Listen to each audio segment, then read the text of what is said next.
అని చెప్పేసి కోతలు కోసిండు. పాపం మా బాధితులు పోతే అది ఇప్పట్లో అయ్యేది ఉందా పోయేది ఉందా పోరి, మీరు చూస్తారా నేను చూస్తాను, మన మనవాళ్ళు కూడా చూడరు పోరి మాట్లాడండి. కోతలేమి ఇట్లా మీడియా ముందట, మైక్ పక్కన పోతే గట్లా. ఇంకేంటిది నిన్న ధరలు పెంచిన సంగతి నాకు తెలియదు.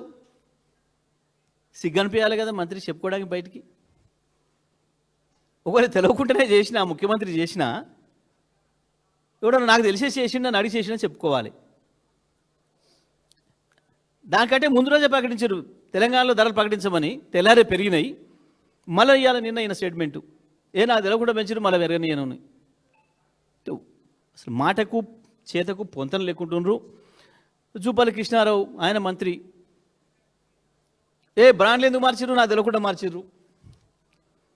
లిక్కర్ బ్రాండ్లు నాకు తెలియకుండా మార్చిండ్రు, నోటిఫికేషన్లు నాకు తెలియకుండా ఇచ్చిండ్రు.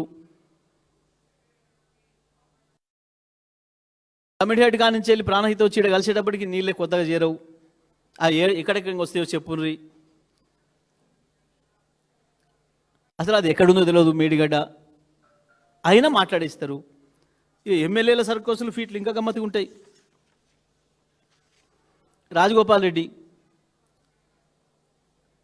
మొత్తం నిరుద్యోగులకు అన్యాయం జరుగుతుంది ప్రభుత్వంలో, ఇస్తానని ఉద్యోగాలు ఇయ్యలే, మోసం చేసినాం మన గవర్నమెంట్ అంటాడు.